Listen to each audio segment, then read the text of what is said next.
બહુ ખતરનાક છે, અહમતા મમતા, જે આ ભક્તિ માર્ગમાં જે પ્રેમનો માર્ગ છે એમાં અત્યંત બાધક છે. પણ શ્રી મહાપ્રભુજીએ આપણને આગળ સમજાવ્યું કે આ અહમતા મમતાને કચડી શકાતી નથી, એનો કદી આપણે નાશ કરવાને માટે પણ સક્ષમ નથી, એનું દમન શક્ય નથી. કેમ કે થોડો સમય કદાચ એ દબાય તો પણ પાછી એ બમણા વેગથી ઉછળે છે. એટલે એને મારવાને બદલે આપણે શું કરવું જોઈએ?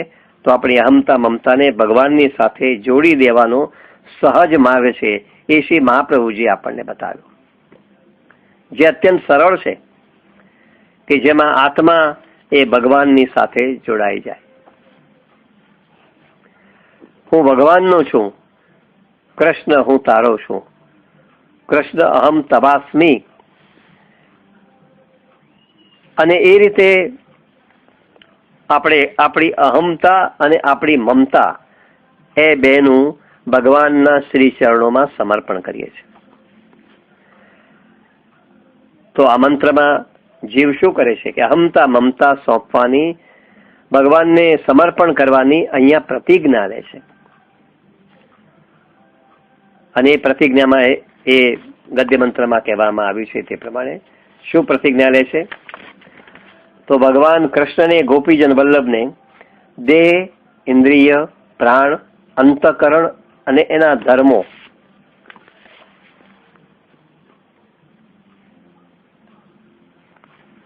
જે અહમતા હતી એ આના દ્વારા એ ભગવાનને સોંપે છે. એટલે તેના કહેવાતા જે દેહ, ઇન્દ્રિયો, પ્રાણ, અંતઃકરણમાં જે અહમતા હતી એ ભગવાનને સોંપે છે. એટલું જ નહીં, પણ સ્ત્રી, ઘર, પુત્ર, કુટુંબ, ધન આ બધામાં પણ જે એની મમતા હતી એ પણ તે ભગવાનને સોંપી દે છે. પૂરેપૂરો ભગવાનનો બનીને રહેવાની એ આ મંત્ર દ્વારા, આ દીક્ષા દ્વારા પ્રતિજ્ઞા લે છે. એ ભગવાનનું દાસત્વ સ્વીકારે છે. આ બ્રહ્મ સંબંધનું રહસ્ય છે. એટલે દેહ, ઇન્દ્રિયો, પ્રાણ, અંતઃકરણમાં જે અહમતા હતી એ ભગવાનને સોંપે.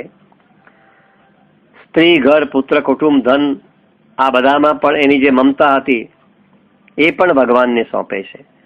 ટૂંકમાં એ પૂરેપૂરો ભગવાનનો બનીને રહેવા માટેની પ્રતિજ્ઞા કરે છે, ભગવાનનું એ દાસત્વ સ્વીકારે છે. આ બ્રહ્મ સંબંધનું રહસ્ય. પહેલા આપણે આપણા માટે બધું કરતા હતા, હવે શું? આપણે બધું જ ઠાકોરજી માટે કરવાની પ્રતિજ્ઞા લઈએ છીએ. પણ આજકાલ આપણું બ્રહ્મ સંબંધ વાચિક નિવેદનથી જ અટકી જાય છે. પણ આવું જે નિવેદન છે એ બૌદ્ધિક અને કાયિક નિવેદન બનવું જોઈએ. અહમતા મમતા જેમાં જાગે છે એ મનને મારવાનો રસ્તો છે. શું છે? આખરે અહમતા મમતા જાગે છે શેમાંથી? તો મનમાંથી. અને એ મનને મારવાનો રસ્તો શું છે? તો મનને જ કૃષ્ણ સાથે જોડી દઈએ. અહમતા એટલે કરતાપણો.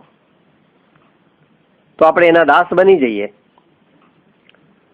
અને દાસ બનીશું એટલે આપણી અહમતા જે છે એ દૂર જવા પામશે. આપણી અહમતા છે એ આપોઆપ દૂર થવા પામશે.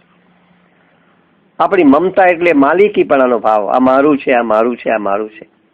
અને આવું મમત્વ આપણામાં ડગલે ને પગલે દુઃખ પ્રગટાવે છે, ક્લેશ પ્રગટાવે છે. તો મહત્વના જે પદાર્થો છે એને ઠાકોરજીની સેવામાં જ વાપરીએ, એનો વિનિયોગ ઠાકોરજીની સેવામાં જ કરીએ, તો પછી મમત્વ ક્યાં રહેશે? ટૂંકમાં આપણી મન અને બુદ્ધિને પણ પાકે પાયે આપણે સમજપૂર્વક તૈયાર કરીએ. આ આપણું બૌદ્ધિક નિવેદન, માત્ર વાચિક નિવેદન નહીં, પણ આપણું મન પણ એ દિશામાં પ્રવૃત્ત બને, આપણું મન પણ એ દિશામાં તૈયાર થાય. એ રીતે આપણે પૂરેપૂરી તૈયારી, સમજણપૂર્વકની તૈયારી કરવી પડશે. અહમતા મમતા જેમાં જાગે છે એ મનને મારવાનું સહેલું નથી, તો એ મનને આપણે પ્રભુની સાથે જ જોડી દઈએ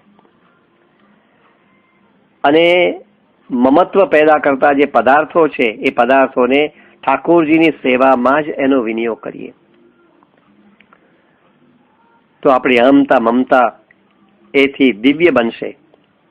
ટૂંકમાં મન બુદ્ધિને પાકે પાયે સમજપૂર્વક આપણે તૈયાર કરીએ એ આપણું બૌદ્ધિક નિવેદન, આપણું કાયિક નિવેદન. પણ માત્ર બૌદ્ધિક નિવેદનથી પણ ચાલે નહીં, કારણ કે સમજણ તો પ્રાપ્ત કરી પણ એ પ્રકારનું આપણું વર્તન ન હોય તો આપણું કાયિક નિવેદન પણ હોવું જોઈએ. પતિ પત્ની લગ્નના વિધિમાં લગ્ન વિધિથી જોડાય ખરા. પત્ની કહે કે હું તમને બહુ પ્રેમ કરું છું, પણ માત્ર બોલવાથી ચાલી શકે નહીં. એ પ્રેમનો આવિષ્કાર વર્તનમાં પણ થવો જોઈએ, તો જ પતિને પણ સંતોષ થાય. તો આપણું નિવેદન છે ને એ પણ કાયિક નિવેદન બનવું જોઈએ. પત્ની પતિની સેવા કરે, ભોજન બનાવે, પતિને પ્રસન્ન રાખવા બધું જ કરી છૂટે, એ કાયિક નિવેદન. એની મનગમતી જે વાનગી હોય એ બનાવે, એને ખુશ રાખવાનો પ્રયત્ન કરે, એની એવી રીતે સેવા ચાકરી કરે, તો એ રીતે ઠાકોરજીની પણ આપણે સેવા કરીએ, એ આપણું કાયિક નિવેદન. પોતાના સેવ્ય ઠાકોરજીને બધા જ પદાર્થો સમર્પિત કરીને પછી પ્રસાદ રૂપે આપણે ગ્રહણ કરીએ, એ આપણું કાયિક નિવેદન. આજકાલ બ્રહ્મ સંબંધ આપણે લઈએ છીએ ખરા, પણ વાચિક નિવેદન થી પછી આગળ જતું નથી. એ બૌદ્ધિક નિવેદન પણ ક્યારેક નથી બનતું. એ બૌદ્ધિક નિવેદન પણ બને તો પણ એ કાયિક નિવેદન માં પરિણમતું નથી, અને પરિણામે આપણે લીધેલી જે પ્રતિજ્ઞા છે ને એ ક્યારેક પોકળ બનતી હોય છે. એના અલૌકિક ફળનો આસ્વાદન આપણે કરી શકવાને માટે આપણે સમર્થ બનતા નથી. તો જીવાત્મા અહીં પરમાત્માને સમર્પણ કરવાની પ્રતિજ્ઞા લે છે.